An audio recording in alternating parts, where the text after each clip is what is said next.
Good morning. આપણે ધોરણ 12ના પહેલા ચેપ્ટરના સ્વાધ્યાયના દાખલા કરી રહ્યા હતા. આજે એ જ દાખલામાંથી થોડું આગળ ચાલીએ.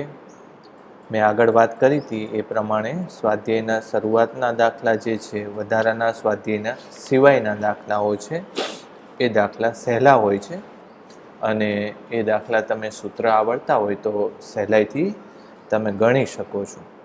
એટલે આમ તો હું તમને દરેકે દરેક સ્ટેપ લખાવું છું, પણ એ લખાવાનું આપણે થોડા સમય પૂરતું રાખશું, કારણ કે એકવાર તમને પ્રેક્ટિસ થઈ જાય પછી આપણે આ લખાવાની જરૂર નહીં પડે. હું ખાલી એની ગણતરી દેખાડીશ, સમજાવીશ તમને, અને લખવાનું જાતે કરશો. તો પૂરી પ્રેક્ટિસ કરજો અને એવું ઓળખી કાઢજો કે કયા કયા મુદ્દાઓ દાખલાઓ લખવા માટે અગત્યના હોય છે. અને બને ત્યાં સુધી એ બહુ ટૂંકમાં લખાણ હોવું જોઈએ, પણ પૂરેપૂરું વર્ણન દાખલાનું થઈ જાય એવી રીતે કરવું જોઈએ. જેમ કે જ્યારે તમે કોઈ કિંમત મૂકતા હોય તો કાઉન્સમાં એવું લખી શકાય કે આપેલી કિંમત સૂત્રમાં મૂકતા.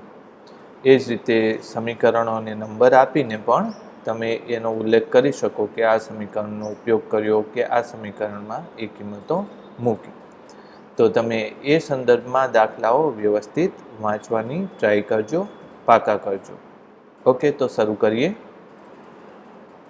રાઈટ, તો આપણે છેલ્લે 1.8 સ્વાધ્યાયનો દાખલો લીધેલો, પણ સાથે સાથે મેં આ સ્વાધ્યાયનો 1.9 દાખલો પણ રેકોર્ડ કર્યો હતો, પણ એ વિડીયોમાં થોડો પ્રોબ્લેમ આવી ગયો હતો, એટલે એ ગયા વિડીયોમાં છે નહીં.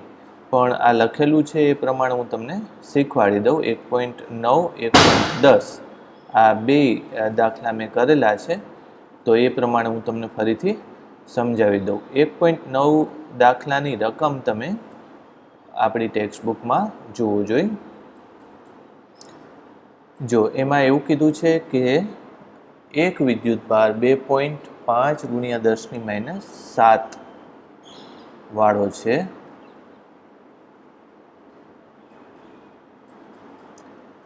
-2.5 × 10⁻7 વાળો વિદ્યુતભાર, બીજો -2.5 × 10⁻7, અને એ બંનેના સ્થાનો આપેલા છે.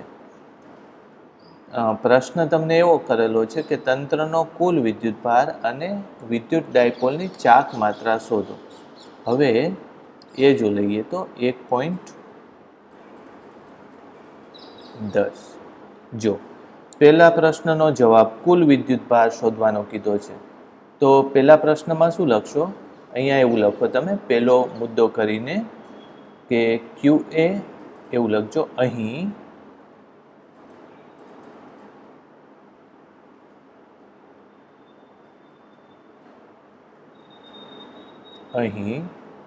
QA બરાબર આટલું, QB બરાબર આટલું. તેથી તંત્રનો કુલ વિદ્યુતભાર QA + QB એની નિશાની સાથે લઈએ એટલે તંત્રનો કુલ વિદ્યુતભાર કેટલો આવશે? 0 આવશે. અહીંયા નોંધ લખતા નહીં, પણ સમજાવી દઉં કે ડાયપોલનો કુલ વિદ્યુતભાર હંમેશા 0 જ હોય છે, બરાબર? આ તમારી જાણકારી માટે.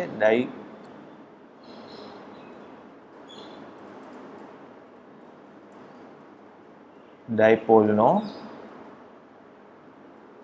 કુલ વિદ્યુતભાર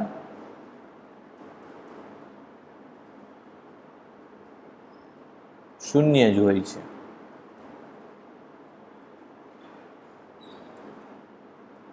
આ તમારી નોંધ માટે, જાણકારી માટે. રાઈટ.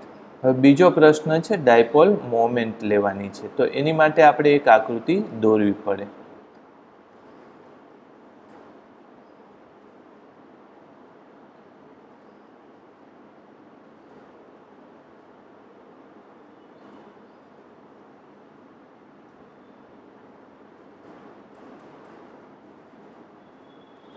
આ આકૃતિ લેવી પડશે. તો આકૃતિનું એક વર્ણન અહીંયા આપણે કરીએ. આ જે બીજો મુદ્દો છે એમાં તમે લખો આકૃતિમાં દર્શાવ્યા પ્રમાણે. આ બીજા મુદ્દામાં તમારે લખવાનું થશે આકૃતિમાં દર્શાવ્યા પ્રમાણે. આકૃતિ તમારે આ નીચે દોરવાની. A અને B બિંદુના સ્થાન ઝેડ અક્ષ ઉપર -15 અને +15 પર છે. -15 અને +15 સેન્ટીમીટર પર છે એવું લખજો. જો ડાયપોલના બે બિંદુ વચ્ચેનું અંતર 2a હોય તો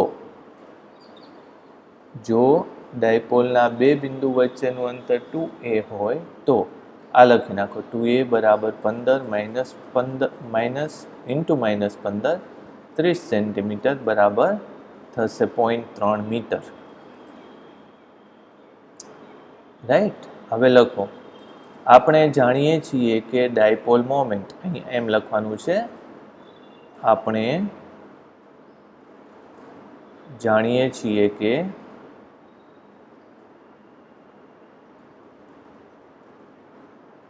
ડાયપોલ મોમેન્ટ P બરાબર 2aq,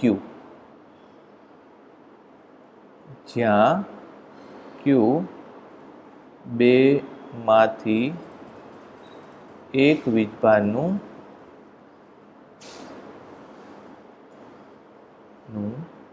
મૂલ્ય, આવી રીતે. બસ પછી કિંમતો મૂકી દો. કિંમતો મૂકવાથી જવાબ આવો આવે છે. આ સેન્ટીમીટર નથી પણ કુલમ્બ ગુણ્યા મીટર છે. બરાબર. સેન્ટીમીટરમાં c કેવો આવે? નાનો આવે. કુલમ્બ ગુણ્યા મીટરમાં c મોટો આવે. અને વધારામાં છેલ્લે લખી નાખો જેની દિશા a થી b તરફ છે. આવું લખી નાખો. આવો ને. ચાલો હવે 1.12 પ્રશ્ન જુઓ જોઈએ. કોપરના અલગ કરેલા બે ગોળાઓ પર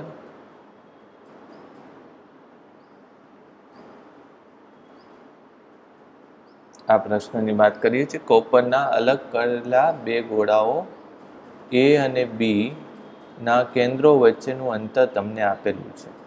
જો દરેક પરનો વિદ્યુતભાર, દરેક ગોળાનો વિદ્યુતભાર આપેલો છે 1.6 × 10⁻⁷, તો તેમની વચ્ચે લાગતું પરસ્પર અપાકર્ષણ બળ કેટલું થશે? અને AB વચ્ચેના અંતરની સરખામણીમાં ત્રિજ્યા તેની અવગણી શકાય તેવી છે. ઓકે, તો હવે એમાં તમારે પહેલાં તો મુદ્દાસર આપણે બનાવીએ. સ્વાધ્યાય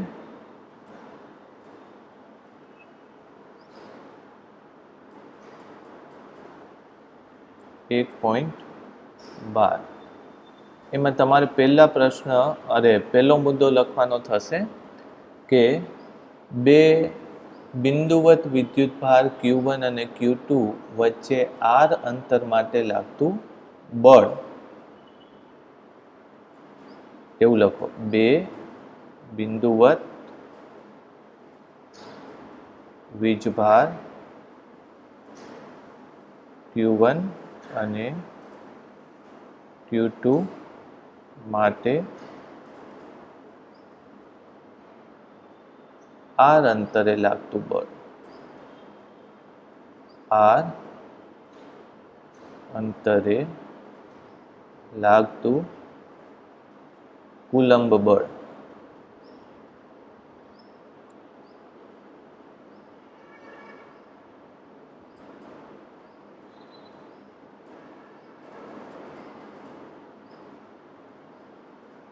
કેટલું થશે? F બરાબર કે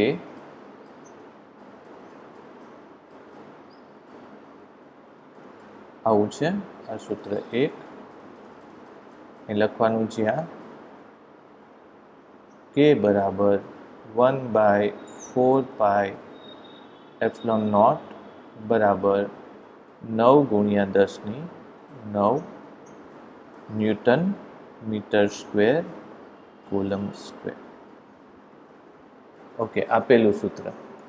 પછી આ જ વસ્તુ તમે ગોળા માટે પણ લાગુ પાડી શકો જો બહારના અંતરોની વાત હોય તો. બરાબર. એટલે આપણે અહીંયા એક શબ્દ ઉમેરી દઈએ. શું? આ જ સૂત્ર આ જ સૂત્ર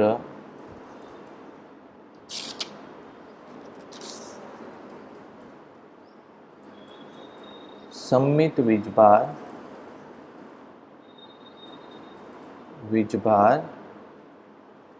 વિતરણ વાળા ગોળાઓ કે જેની ત્રિજ્યા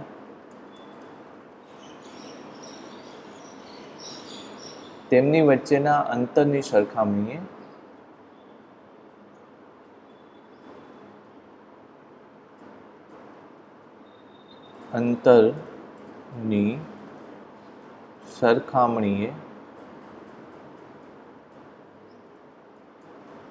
ખૂબ નાની હોય ત્યાં પણ લાગુ પાડી શકાય છે.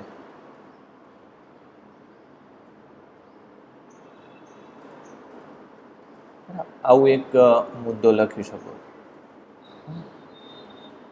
હવે આપણને ગોળાઓ એ અને બી આપેલા છે અને એમની વચ્ચે વિદ્યુતભાર આપી દીધેલો છે, એટલે ખાલી સૂત્ર લગાવી દઈએ આપણે. તેથી એ અને બી ગોળા પરનો વિદ્યુતભાર Q હોય અને અંતર R હોય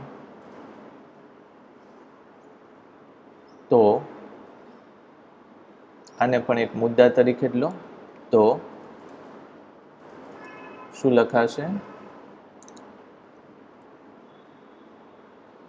તેમની વચ્ચે લાગતું અપાકર્ષી બળ એમ લખીએ. તેમની વચ્ચે લાગતું વિદ્યુતીય અપાકર્ષી બળ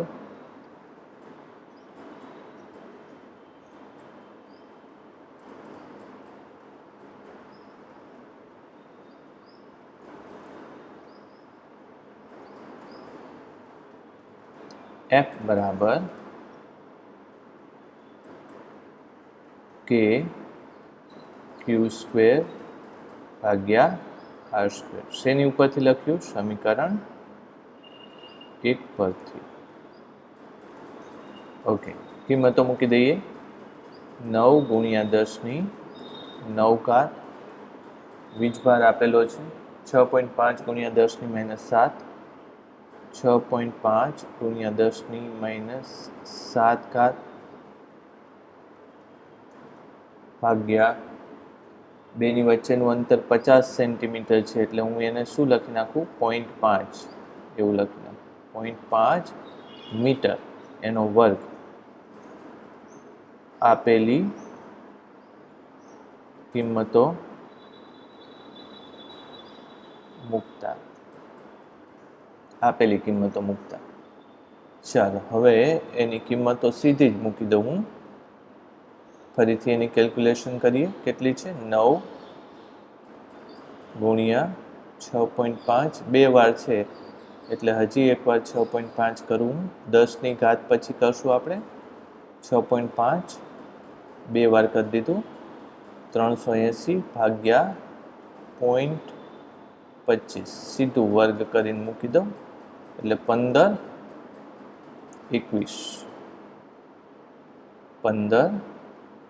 21 ગુણ્યા 10ની કેટલી ઘાત આવશે? જુઓ, આ -14 અને આ 9 છે એટલે -15 જેટલી આવશે. બાદ થશે એટલે કેટલું આવશે? 10ની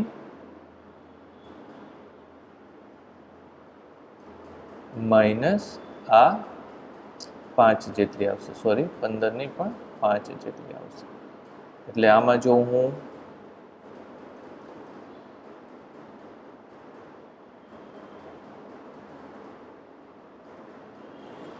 0.015 ન્યૂટન જેવું થવું જોઈએ મારા ખ્યાલથી, અથવા તો 1.5 ગુણ્યા 10⁻2 લખેલી છે, જોવો જોઈએ છે ને, 1.5 અથવા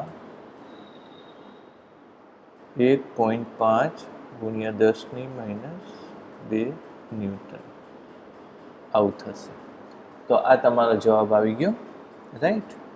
તો એ પહેલો જવાબ આવ્યો. હવે બીજો પ્રશ્ન આપણે જોવો પડશે. એટલે આ જે મેં લખ્યું એ શેની વાત કરીએ આપણે?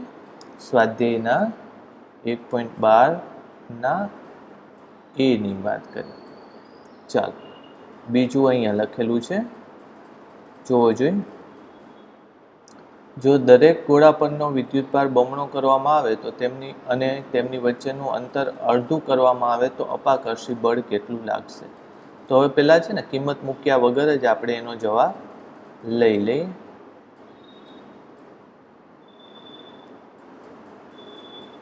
જો હવે પહેલાં શું કહીએ? પહેલાંનું બળ કેટલું હતું? શરૂઆતનું બળ શરૂઆતમાં તેમની વચ્ચે લાગતું બળ કેટલું હતું? F બરાબર kq²/r², આટલું હતું. હવે આપણે શું લખી નાખીએ? જો નવો ગોળા પર, એવું લખીએ સ્પષ્ટ ખબર પડે એ રીતે, ગોળા પરનો નવો વીજભાર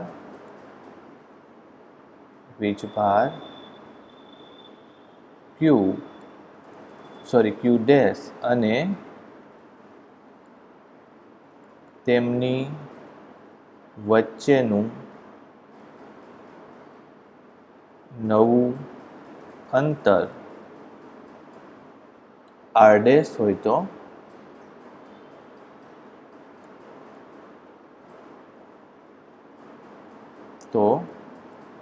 q ડેશ અને r ડેશ ને આપણે લખીએ. q ડેશ એટલે વીજભાર, નવો વીજભાર કેટલો છે? જો તમને એવું કીધું છે વિદ્યુતભાર બમણો કરવામાં આવે,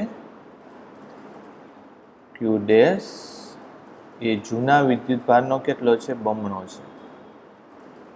કારણ કે વીજભાર બમણો થાય છે.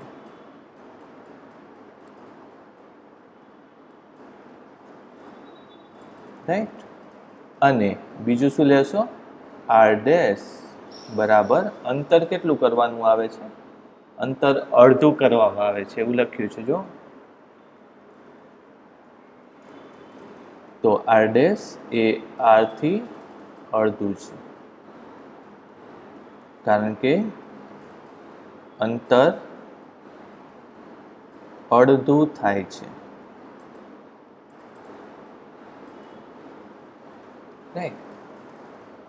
જો નવું બળ, હવે આપણે એમ લખીએ, જો નવું અપાકર્ષી બળ F ડેશ હોય તો, નવું અપાકર્ષી બળ F ડેશ હોય તો સૂત્ર શું થાય? બોલો. F dash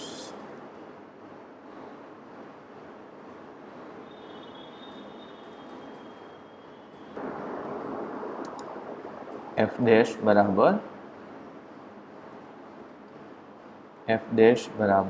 k q dash square ભાગ્યા r dash square is equal two k q ડેશની જગ્યાએ શું લખવાનું? 2q સ્ક્વેર ભાગ્યા r/2 આખાનો સ્ક્વેર. રાઈટ. આને આપણે સમીકરણ નંબર, આપણે આગળ આપેલું છે સમીકરણ 1 આપ્યું છે, તો આને આપણે શું કહી દઈશું? સમીકરણ નંબર 2, સંયુક્ત રીતે સમીકરણ 2 કહી દેશું. એટલે આ શેના ઉપરથી મેં લીધું? સમીકરણ 1 અને 2 પરથી. ઓકે, તો હવે આમાં જો 2 નો વર્ગ 4 થશે, અહીંયા નીચે 4 થશે, ઉપર આવશે એટલે ટોટલ કેટલું થશે? 16 ગુણ્યા કે ક્યુ સ્ક્વેરના છેદમાં આર સ્ક્વેર. બરાબર. એટલે જે જૂનું બળ હતું ને એના કરતાં કેટલું થઈ જશે? 16 ગણું થઈ જશે. તો જૂનું બળ કેટલું હતું? જુઓ, 16 ગુણ્યા જૂનું બળ હું અહીં લખી નાખું, આપણે છેલ્લે લીધું છે ને, કેટલું છે? 1.5 ગુણ્યા 10⁻². એટલે જૂનું બળ જો અહીંયા લખી નાખીએ તો 1.5 ગુણ્યા 10⁻².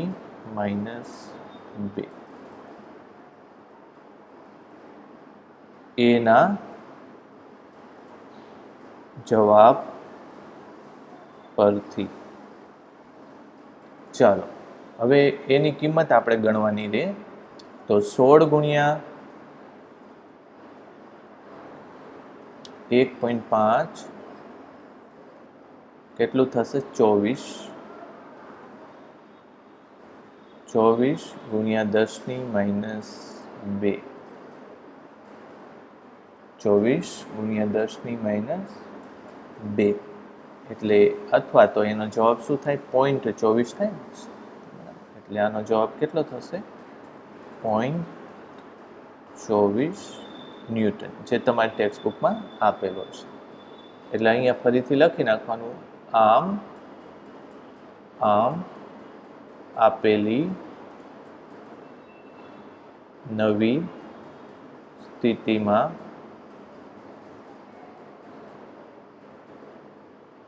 બંને વચ્ચેનું બળ 16 ગણું, એટલે કે 0.24 ન્યૂટન થશે. 0.24 ન્યૂટન થશે. રાઈટ. તો આવી રીતે તમે લખશો તો આમાં માર્ક કપાવવાની સંભાવના નથી. અહીંયા તમારે લખી નાખવાનું. અહીં શું લખશો તમે એના જવાબમાં? કે આપેલા ગોળાઓ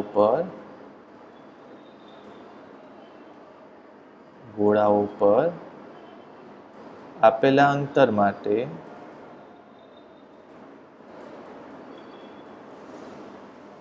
માટે 1.5 ગુણ્યા 10⁻² ન્યૂટન બળ લાગશે. તો આ પ્રશ્ન બહુ સહેલા છે. આપણે જો કે હું ડિટેલમાં લખું છું એટલે થોડી વાર લાગે છે, પણ આ થોડાક વ્યવસ્થિત તમે તૈયાર કરજો. વધારે સારા પ્રેક્ટિસ માટે જી નીટના પ્રશ્નો હોય છે, જે વધારે ડિટેલમાં વધારે ડીપમાં લેવાની જરૂર પડે. ઠીક છે, ચલો આગળનો પ્રશ્ન જોવો જોઈએ. આ પ્રશ્ન લેવાનો છે આપણે 1.13. ધારો કે સ્વાધ્યાયના 1.12ના દાખલામાં બંને ગોળાઓ એક સમાન માપના છે. ત્રીજો તેમના જેવો પણ વિદ્યુતભાર રહિત ગોળો પ્રથમ ગોળા સાથે સંપર્કમાં લાવી ત્યારબાદ બીજા ગોળા સાથે સંપર્કમાં લાવી બંનેથી દૂર કરવામાં આવે છે. તો AB વચ્ચેનું નવું અપાકર્ષણ બળ કેટલું થશે? એટલે પ્રશ્ન પહેલો તો એનો એ જ થશે. તો હવે હું જે કહું છું એ સ્વાધ્યાયનો કેટલામો દાખલો છે? સ્વાધ્યાયનો 1.13. પ્રશ્ન બરાબર તમે જોઈ લેજો.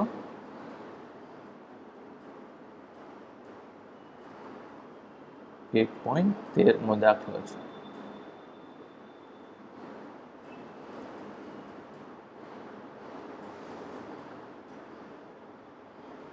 ઓલરાઈટ, હવે પહેલો જવાબ એનો એ છે, પણ આપણે હવે નવી સ્થિતિમાં શું કરવાનું છે કે એક ત્રીજો ગોળો તેની સાથે સંપર્કમાં લાવવાનો છે. એટલે પહેલાં તો એ થોડોક નોંધ ટપકાવી લઈએ. જો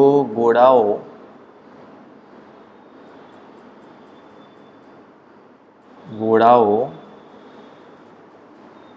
સમાન પરિમાણ વાળા હોય, સમાન પરિમાણ વાળા હોય તથા વીજભાર ધરાવતા હોય તો તેમને સંપર્કમાં લાવવાથી બંને પર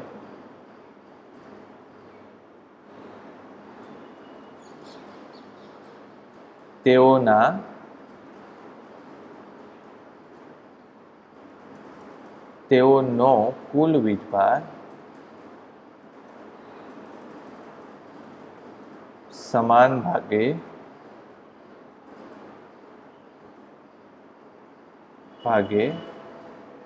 વહેંચાય છે. આ એક નોંધ યાદ રાખજો. એટલે હવે જે આપણે આગળ વાત કરશું એ આના આધારે આપણે આગળ વાત કરવાના છે. સમાન ભાગે તેમનો કુલ વીજભાર વહેંચાય છે. ઓકે, તેથી આપણે પહેલા ગોળા ઉપર કેટલો વીજભાર હતો? ક્યુ જેટલો વીજભાર હતો, બરાબર. તો એની સાથે બીજો અવિદ્યુત ભારિત ગોળો લાવો તો કુલ વીજભાર કેટલો થશે?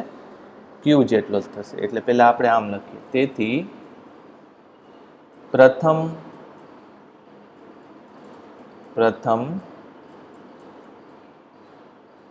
ક્યુ વીજભારિત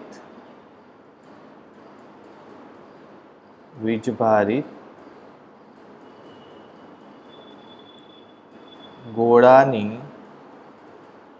સંપર્કમાં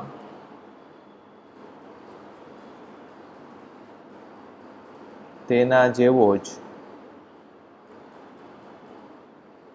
અવિદ્યુત ભારિત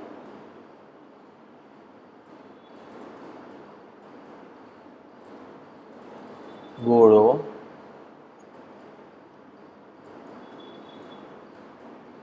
લાવતા બંને પર Q/2 વિદ્યુત ભાર સ્થાપિત થાય.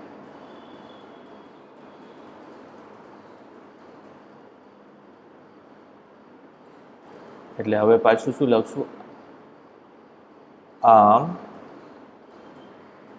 એ ગોળા પર ગોળાનો નવો વીજભાર Q ડેશ બરાબર કેટલો થશે? Q/2 થશે. રાઈટ? આ સમજ પડી ગઈ? હવે આ જે બીજો ગોળો છે એની ઉપર Q/2 થયો, એને પાછો કોની સાથે સંપર્કમાં લાવીએ છીએ? બી સાથે સંપર્કમાં લાવીએ છીએ. એટલે હવે બી માટે લેશું એને આપણે આને Q ડેશ એ કહીએ હવે, બરાબર? Q ડેશ એ. ઓકે, ચાલો હવે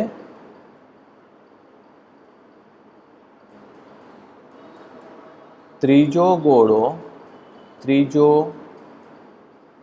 Q/2 વીજભાર ધરાવતો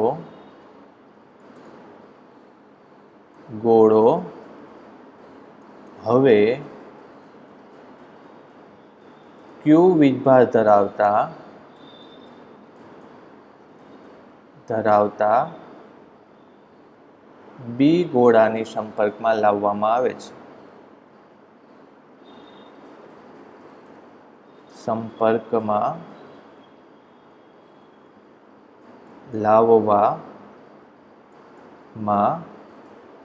આવે છે. તેથી બંને પર સ્થાપિત થતો નવો વીજભાર જો હવે હું એને પહેલા શું નામ આપી દઉં ક્યુ બી ડેશ નવો વીજભાર કેટલો ક્યુ બી ડેશ બરાબર શું કરવું પડે પહેલાં તો બે વીજભારનો સરવાળો કરવો પડે ક્યુ બાય ટુ પ્લસ ક્યુ અને એનોય આપણે શું કરવો પડે અડધો કરવો પડે આગળ મેં લખેલું જ છે બરાબર Q by two plus Q by two એટલે ઉપર કેટલું થશે ટોટલ 3 ક્યુ બાય ટુ અને નીચે 2 આવી જાય એટલે કેટલું થાય 3 ક્યુ બાય 4 વાત સમજાણી ઓકે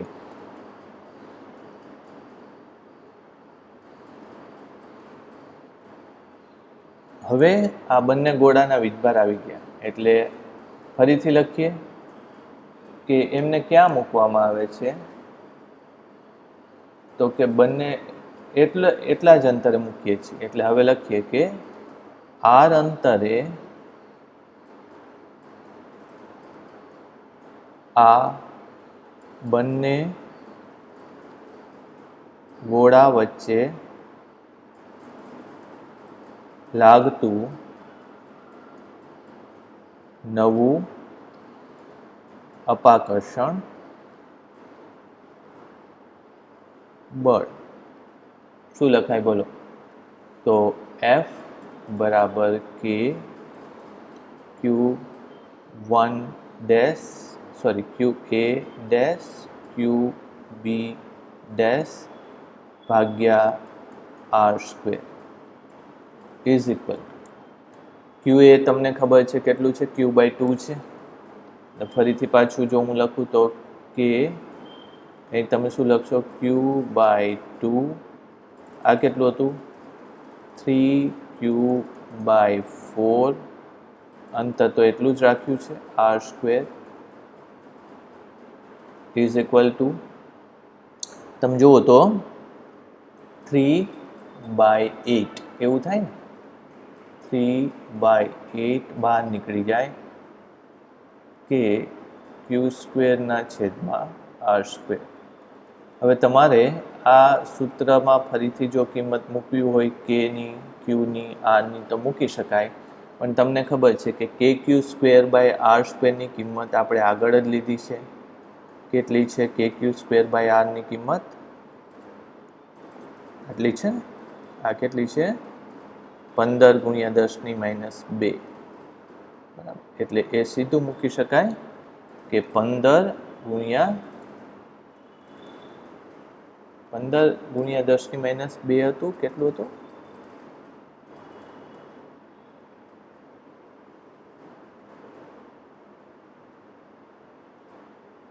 1.5 ગુણ્યા 10 ની -2 છે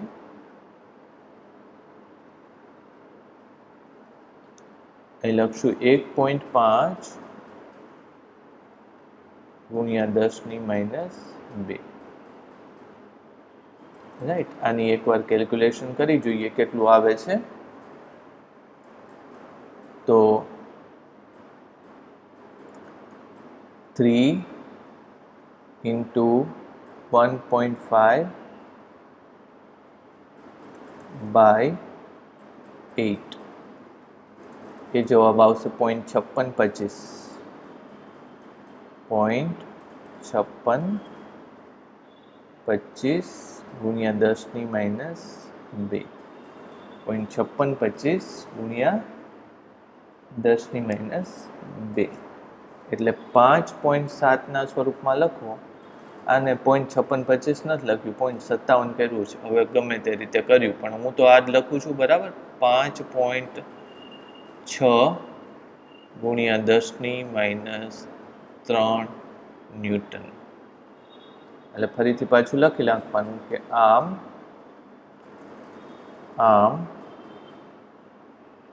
આપેલી નવી સ્થિતિ માટે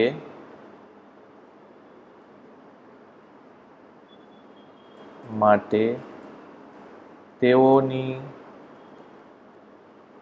વચ્ચે લાગતું બળ કેટલું થાય? 5.6 ગુણ્યા 10⁻³ ન્યૂટન. આવું થશે 5.6 ગુણ્યા 10⁻³ ન્યૂટન. અહીંયા મારે એક વસ્તુ લખવી પડશે. શું? કારણ કે kq² બરાબર 1.5 ગુણ્યા 10⁻² ન્યૂટન. બરાબર. અથવા તમે શું લખશો? તમે જો પરીક્ષામાં પૂછાયો હોય તો આ કિંમતો મૂકવી પડે, તો અહીંયા શું લખશો? અથવા કિંમતો મૂકતા બેમાંથી એક લખવાનું. વાત મારી સમજાણી?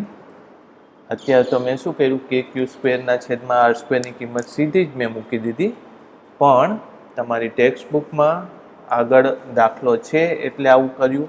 પણ પરીક્ષામાં જો આવું આવે તો તમે પરીક્ષામાં આવું સીધું ન લખી શકો, ત્યારે તમારે કિંમતો, પરીક્ષામાં આવું પૂછાશે નહીં કે સ્વાધ્યાયનો આ દાખલો આગળ શું લખ્યું છે, સ્વાધ્યાયનો 1.12 દાખલો, એવું ન પૂછાય, પણ એની જગ્યાએ કિંમત આપે તમને. તો આ મેં તમને સ્વાધ્યાયનો 1.13 દાખલો કરાયો. ચાલો હવે 1.14મો દાખલો પણ જોઈ લઈએ. 1.14માં દાખલામાં જોવો જોઈએ, આકૃતિ આપેલી છે તમને, તો સેજ આપણે ઝૂમ કરીએ. આવી આકૃતિ છે. આકૃતિ 1.33માં સમાન વિદ્યુત ક્ષેત્રમાં 3 વિદ્યુત ભારોના ગતિપથ દર્શાવ્યા છે. તો 3 વિદ્યુત ભારના ચિહ્ન આપો. કયા કણ માટે વિદ્યુતભાર અને દળનો ગુણોત્તર મહત્તમ હશે? તો પહેલાં તો જો તમને ખબર પડી જાય, હું અહીંયા ફરીથી દોરું એટલે તમારે લખતી વખતે પ્રોબ્લેમ આવે નહીં.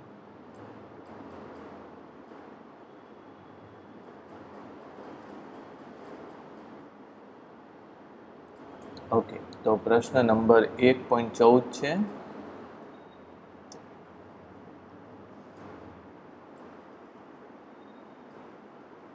સ્વાધ્યાયનો 1.14મો પ્રશ્ન લઈએ છીએ. એક આકૃતિ દોરીએ આપણે. આકૃતિ દોરવી પડશે.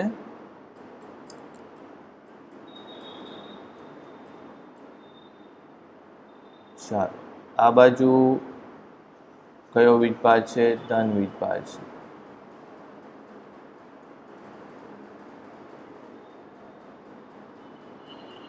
આ બાજુ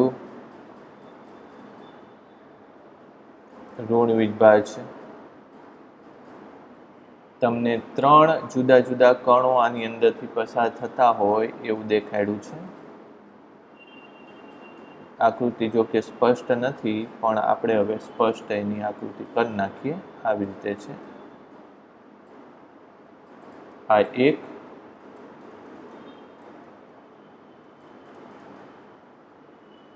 આ 2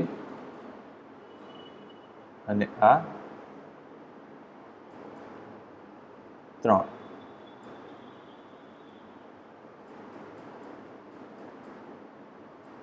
તો હવે તમે વિચારો કે ધન તરફ જે આકર્ષાયા એ ઋણ ભારિત કણો હોવા જોઈએ. બરાબર. એટલે ધન તરફ જે આકર્ષાયા આ કેવા કણોનો પ્રવાહ હોવો જોઈએ? આ ઋણ ભારિત કણોનો પ્રવાહ હોવો જોઈએ.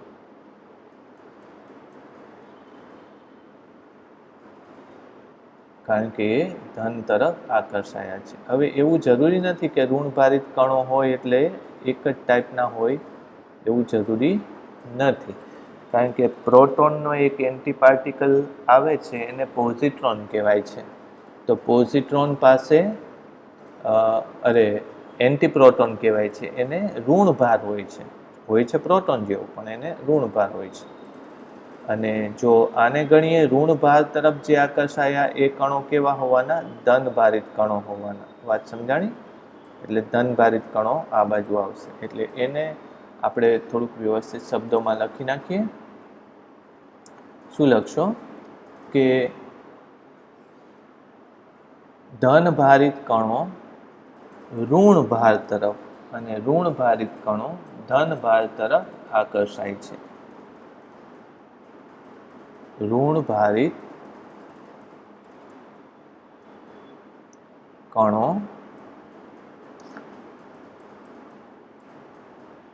ધનભાર તરફ અને ધનભારિત કણો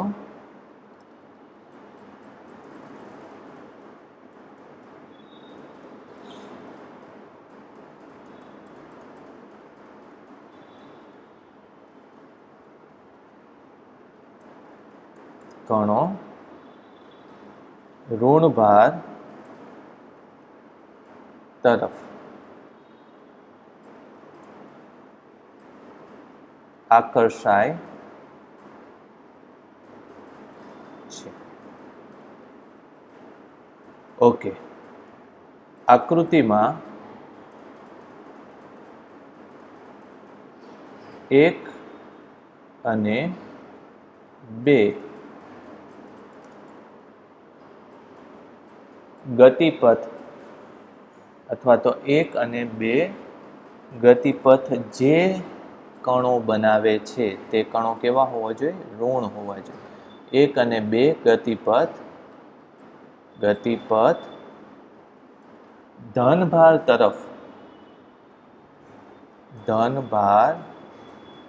તરફ વળેલ છે, તેથી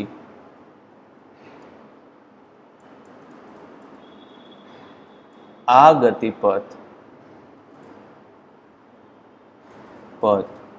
ઋણભારિત કણનો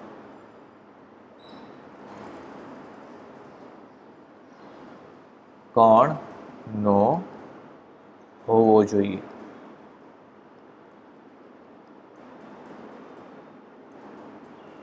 પછી આગળ એ જ રીતે ત્રીજા માટે લખી નાખીએ. આકૃતિમાં 3 નો ગતિપથ ઋણભાર તરફ વળેલ છે, એટલે હું લખતો નથી. આકૃતિમાં 3 નો ગતિપથ અહીંયા શું લખશો? ઋણભાર તરફ વળેલ છે, તેથી આ ગતિપથ ધનભારિત થાય ને, ધનભારિત કણનો હોવો જોઈએ. આવી રીતે તમે લખી નાખજો, મેં લખ્યું નથી. ઓકે, હવે આગળ પાછું આપણે દર્શાવવું પડશે કે વિદ્યુતભાર અને દળનો ગુણોત્તર કોનો મહત્તમ હશે. ઓકે, તો હવે તમને એ હું આમાં આ રીતે સમજાવું. જો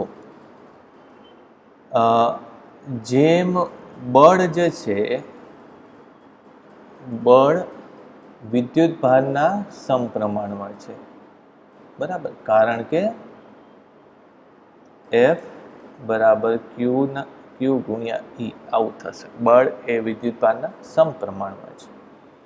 પછી બળ એ પાછું દળના વ્યસ્ત પ્રમાણમાં હોવાનું. F બરાબર M ગુણ્યા A.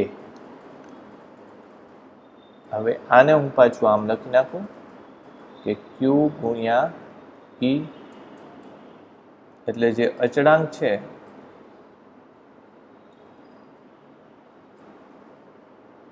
એક મિનિટ, આ મારે ભૂસી નાખવું પડશે.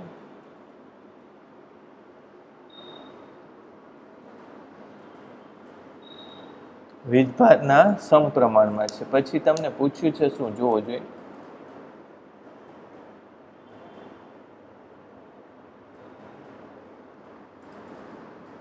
ચલે છે Q, એટલે Q જેનો વધારે હશે એ વધારે વળશે. એ જ રીતે ત્રિજ્યા, એટલે કે વક્રતાની આ જે ત્રિજ્યા છે, બરાબર, એનો આધાર કોની ઉપર હોય? તો કે દળના વ્યસ્ત પ્રમાણમાં. એનો અર્થ શું છે કે આપેલા બળ માટે આ કણ જો હલકો હશે તો આમ બહુ ઝડપથી વળી જશે, અને એ કણ જો ભારે હશે તો તમે એની દિશા ફેરફાર કરી શકો નહીં. જેમ કે એક સાયકલ વાળો જતો હોય ને એને તમારે ધક્કો મારીને એની દિશા બદલી નાખવી હોય તો સહેલાઈથી થાય, પણ એક ટ્રક આવતો હોય ને એને ધક્કો મારીને એની દિશા તમે બદલવા માગો તો એ કરી શકતા નથી. એટલે આમાં પણ તમે લખી શકો કે આર જો ક્યુ વધારે, કારણ કે બળ વધારે હશે તો એ વળશે વધારે, એટલે તમે આર ચલે છે બળ, બળ ચલે છે ક્યુ, તો એના ઉપરથી તમે શું લખી નાખો? આર ચલે છે ક્યુ ના છેદમાં એમ, રાઈટ. તો સૌથી વધારે કોણ વળ્યું છે? ત્રીજો કણ વળ્યો છે, એટલે એનો ગુણોત્તર કેવો હશે? જેની વક્રતા ત્રિજ્યા મોટી હોય, વક્રતા એટલે જે વળ્યો હોય વધારે, બરાબર, એને આપણે એની માટે શું લખી શકીએ કે ક્યુ બાય એમ મોટો હશે, એટલે જે વધારે વંકન પામે છે. અહીંયા હું તમને એ રીતે લખાવી દઉં. આપેલા બળની અસર નીચે આપેલા બળ કે વિદ્યુત ક્ષેત્ર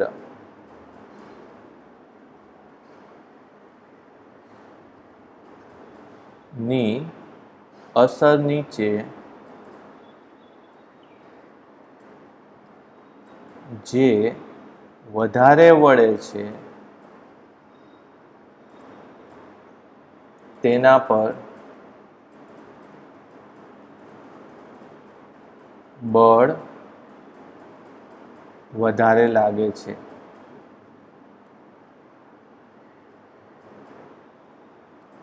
હોઈ શકે એવું લખીએ, તેના પર બળ વધારે લાગેલ હોઈ શકે. આમ વધારે વીજભારિત કણ હોઈ શકે.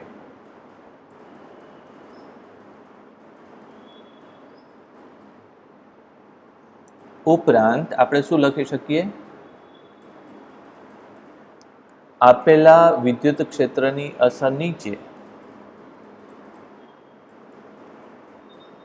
આપેલા બળ કે વિદ્યુત ક્ષેત્રની અસર નીચે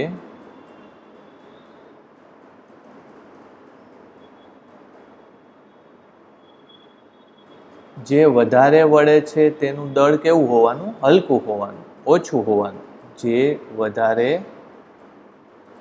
વળે છે તેનું દળ ઓછું હોવાનું.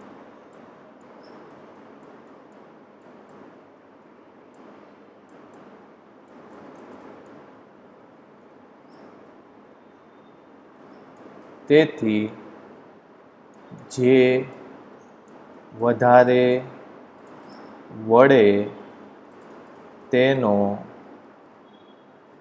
ક્યુ બાય એમ એટલે કે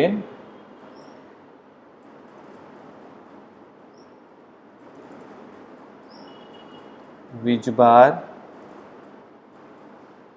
અને દળનો ગુણોત્તર મોટો હોય. એ રીતે લઈએ તો શું થવું જોઈએ? એ રીતે જોતા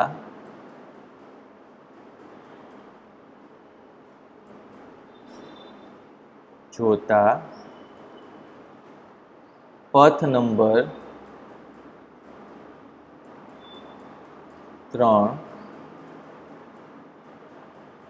જે કણ માટે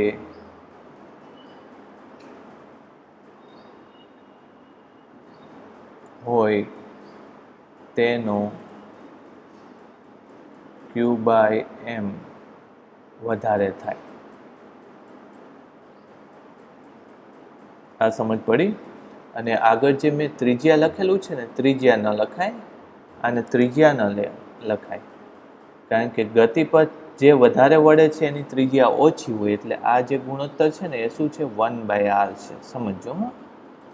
જે વધારે વળે એની ત્રિજ્યા ઓછી હોય, એટલે આ 1/r નો ગુણોત્તર મેં કીધો. બાકી તો બધું સરખું જ રહે છે. એટલે આવું થોડુંક લખવું પડશે તમારે. જોઈ લેજો. આ પ્રશ્ન મેં કેટલામો કરાવ્યો તમને? 1.14. રાઈટ. ચલો, એ જ રીતે 1.15મો પ્રશ્ન પણ જોઈ લઈએ.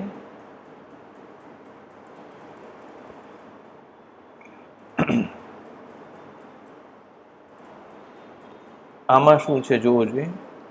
એક સમાન વિદ્યુત ક્ષેત્ર આટલાનો વિચાર કરો.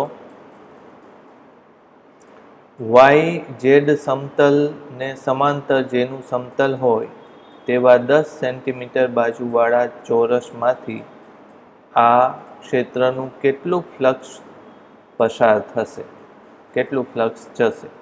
એટલે આ તમે જોશો ને તો વિદ્યુત ક્ષેત્ર કઈ દિશામાં આપેલું છે? એક્સ દિશાનું વિદ્યુત ક્ષેત્ર છે. અને તમારી સપાટી કઈ દિશામાં છે? વાય ઝેડ સમતલને સમાંતર છે. એટલે હવે એનો યુઝ કરીને ફ્લક્સ ગણવાનું છે. જો આ જ ચોરસના સમતલને દોરેલો લંબ એક્સ અક્ષની સાથે 60નો ખૂણો બનાવે તો ફ્લક્સ કેટલું થાય? તો હવે જો 1.15 પ્રશ્ન ફરીથી તમે જોઈ લેજો.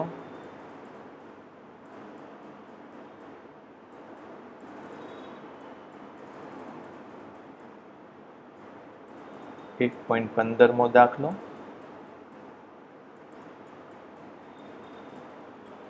એમાં સૌથી પહેલા તો હું આકૃતિ દોરી નાખું એટલે ક્લિયર થઈ જાય. એક વિદ્યુત ક્ષેત્રની દિશા તમને આપેલી છે આવી રીતે. આ વિદ્યુત ક્ષેત્રની દિશા છે ઈ સદિશની દિશા છે. અને એ કઈ દિશા છે? આમ જુઓ તો એક્સ અક્ષની દિશા છે. તમે આ દિશામાં વાય અને આ દિશામાં ઝેડ લઈ લો. એટલે વાય ઝેડ સમતલમાં એક પૃષ્ઠ લેવાનું છે.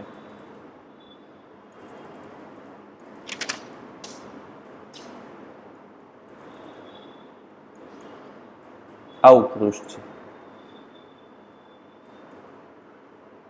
વાય ઝેડ સમતલમાં છે. એટલે હવે જો આપણે પેલા ફ્લક્સ લેવું હોય તો પેલા શું લખશું કે કોઈ સમતલ માટે કોઈ સમતલ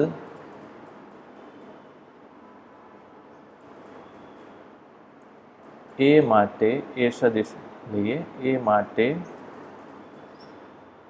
ઈ વિદ્યુત ક્ષેત્રમાં ઈમાં flux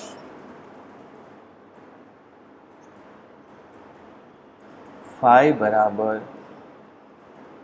E dot A is equal to E A cos theta. જ્યાં થીટા ઈ સદિશ અને એ સદિશ વચ્ચેનો કોણ છે.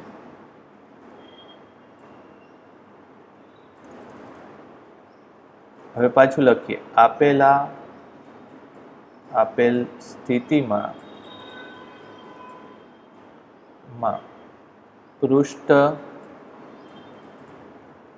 ઈ ને લંબ હોવાથી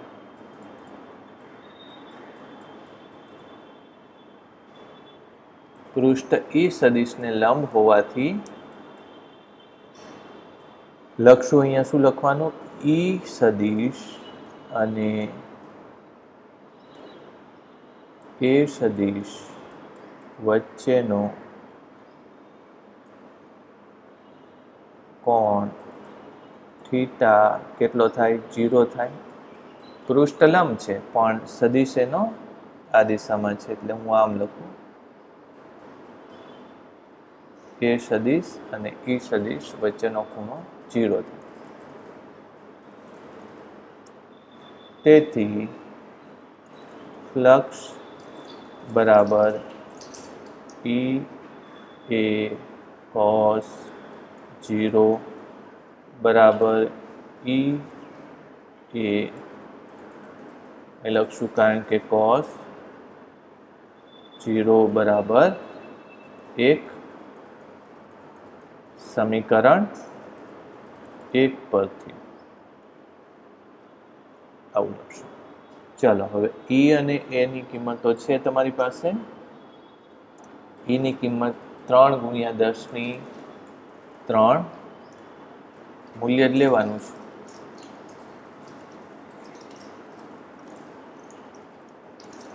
અને એ કેટલું આપેલું છે તમને?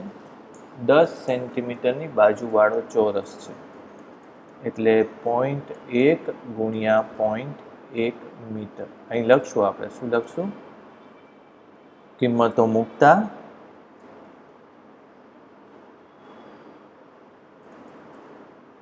આપેલી કિંમતો મૂકતા. રાઈટ. તો આ જવાબ કેટલો આવશે? 3 ગુણ્યા 10 ની 1 ઘાત આવશે ને. આ -2 થઈ એટલે 1 ઘાત, એટલે ફ્લક્સ કેટલું આવશે? 30 જેટલું ફ્લક્સ એનું આવવાનું છે. પહેલાં એનો જવાબ એકવાર ચેક કરી લો. 30 જેટલું ફ્લક્સ હોવું જોઈએ. ચાલો, બરાબર છે. Newton metre square. ફ્લક્સનો એકમ શું થાય? Newton metre square by coulomb. આવો ફ્લક્સનો એકમ થશે. રાઈટ. તો આ આપણે કયો જવાબ ગણ્યો? એ. સ્વાધ્યાયના 1.15 એ.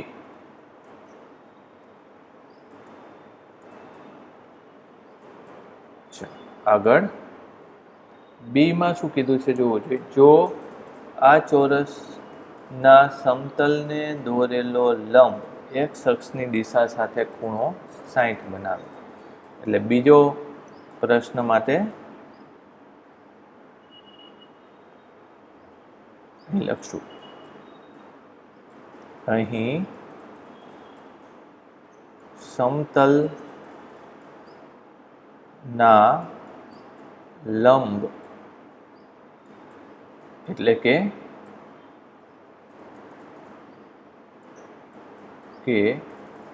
એ સદિશનો કોની સાથેનો ખૂણો કીધું છે જુઓ તમે? x અક્ષની દિશા સાથે. એ સદિશનો x અક્ષની દિશા સાથે, એટલે કે ઈ સાથે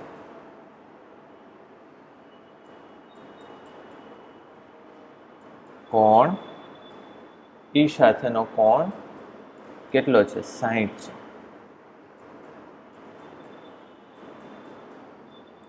તો હવે આપણે આ જ સૂત્ર નવું લેવું પડશે. કયું સૂત્ર લેશો? સમીકરણ 1. બરાબર. તેથી ફાઈ બરાબર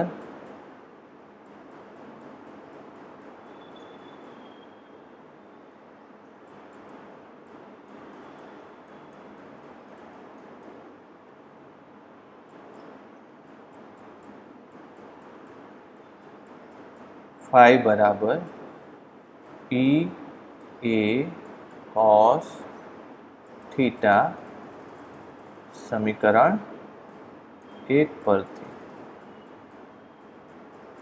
ચાલો, ઈ કેટલું છે? તો આગળમાંથી લઈ. આમ તો ઈ એ સીધું તમે મૂકી દો ને તોય ચાલે. 30. ઈ ગુણ્યા એ કેટલું આવે છે? 30.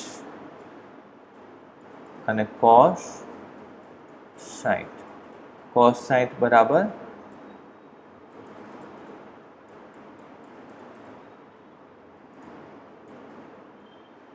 1/2. અહીં લખશું પાછું શું? કારણ કે cos 60 ડિગ્રી બરાબર 1/2. એટલે જવાબ શું આવવો જોઈએ? 15 ન્યૂટન પર કુલમ ગુણ્યા મીટર સ્ક્વેર. લ્યો, આવો જવાબ 15 આવવો જોઈએ. ચેક કરતા જજો સાથે સાથે. સાચું છે. બરાબર. ઓલાઈટ. તો આ પાછું લખી નાખવાનું કે અહીં સમતલના, અહીં જે લખશો કે જે અહીં છેલ્લે શું લખશો તમે? આપેલી સ્થિતિમાં આપેલા પૃષ્ઠ સાથે સંકળાતું વિદ્યુત flux 30 newton metre square by coulomb છે, એવું લખી નાખવાનું અહીંયા. અને એ જ રીતે જો એ ખૂણો 30 નો હોય તો નવું ફ્લક્સ આટલું છે, એવું બે લખી નાખજો એટલે ક્લિયર થઈ જાય. ઓકે, તો આજે આટલું રાખીએ. સારું, તો હવે સ્વાધ્યાયનો 1.11 દાખલો. એમાં એવું લખેલું છે કે ઊન સાથે ઘસેલા એક પોલિથિલિન ટુકડા પર 3 × 10⁻⁷ જેટલો ઋણ વિદ્યુતભાર આવે છે. તો સ્થાનાંતરિત થયેલા ઇલેક્ટ્રોનની સંખ્યા શોધો અને કયા ઇલેક્ટ્રોન ક્યાંથી ક્યાં સ્થાનાંતરિત થયા છે. તો સૌથી પહેલાં તો આપણે શું લખવું જોઈએ? અહીંયા હું લખાવું તમને. પહેલાં તો એ સ્થાનાંતરિત થયેલા ઇલેક્ટ્રોનની સંખ્યા શોધવી છે. એટલે લખો કે ઊન સાથે કાચનો સળિયો ઊન સાથે પોલિથીન ટુકડા ઘસવાને લીધે ધારો કે અહીં લખવાનું n જેટલા ઇલેક્ટ્રોન સ્થાનાંતરિત થઈ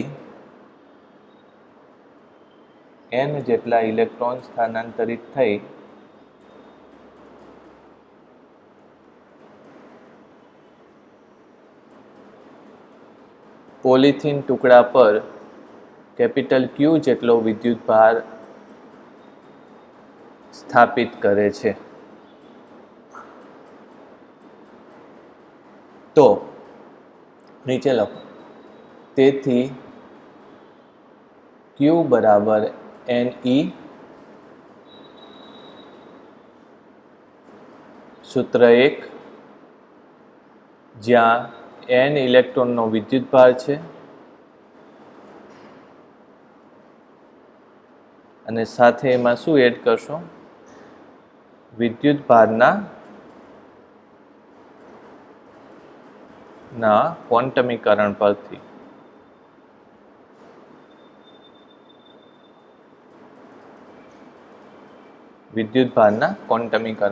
આવું લખવાનું. પછી પાછું નીચે લખીએ બીજો પોઈન્ટ બનાવીને. આપેલા પ્રશ્નમાં Q બરાબર 3 × 10⁻⁷ એવું લખો. બાકી બધું જ આ રીતે લખી નાખો. તેથી n બરાબર Q/E, સમીકરણ 1 ઉપરથી આમાં કિંમતો મૂકી દેવાની. E બરાબર આટલું તથા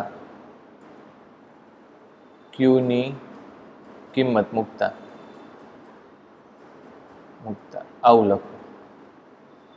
આ એનો જવાબ આવશે. એનો કોઈ એકમ આવશે નહીં. ચાલો નીચે લખો પાછું કે પોલિથીનના ટુકડા પર ઋણ વિદ્યુતભાર હોવાથી શું થયું હોય? ઘર્ષણ દરમિયાન શું થયું હોય? ઇલેક્ટ્રોન એની ઉપર આવ્યા હોય. એટલે ઋણ વિદ્યુતભાર હોવાથી ઇલેક્ટ્રોન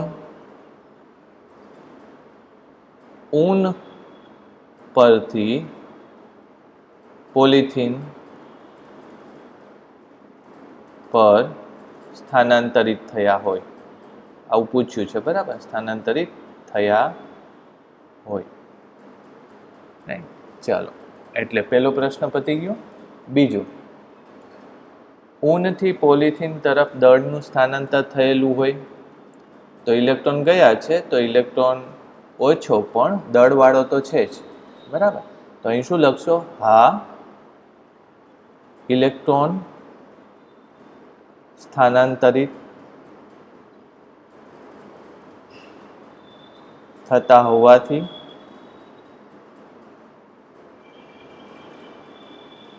ખૂબ જ સૂક્ષ્મ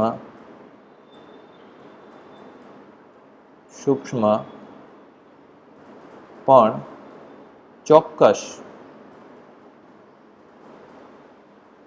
દળમાં વધારો કરે છે. આવું લખી શકાય. ખૂબ જ સૂક્ષ્મ પણ ચોક્કસ દળમાં વધારો કરે છે.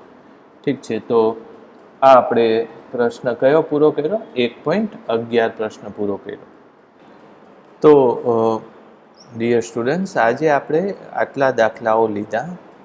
તમે દાખલાઓ ગણતી વખતે હંમેશા આગળના દાખલા પણ રિવાઇઝ કરવાની પ્રેક્ટિસ રાખજો. લખવામાં અને અત્યારે થોડો વધારે સમય જાય છે. તમે જોયું હોય તો બધું વર્ણન કરીને આપણે દાખલા લીધા, પણ હવે ધીમે ધીમે આપણે આ દાખલાઓ શોર્ટમાં પૂરા કરશું. મેં આગળ વાત કરી એ રીતે. તો 1 કલાકથી વધારાનો આઈ થિંક વિડીયો બની ગયો છે, તો હવે તમને કંટાળો આવશે, એટલે આપણે નેક્સ્ટ લેક્ચરની અંદર આગળના દાખલા ચલાવશું. આ સિવાય પણ યુટ્યુબમાં જે ડીડી ગિરનાર કે ટીવી ઉપરના જે ઓનલાઈન લેક્ચર્સ આવતા હોય છે એને પણ રિફર કરતા રહેજો. કદાચ થોડું આપણે આગળ પાછળ હોય તો એ પ્રમાણે કોર્સ તમારો આગળ ચાલ્યા કરે. Okay, thank you.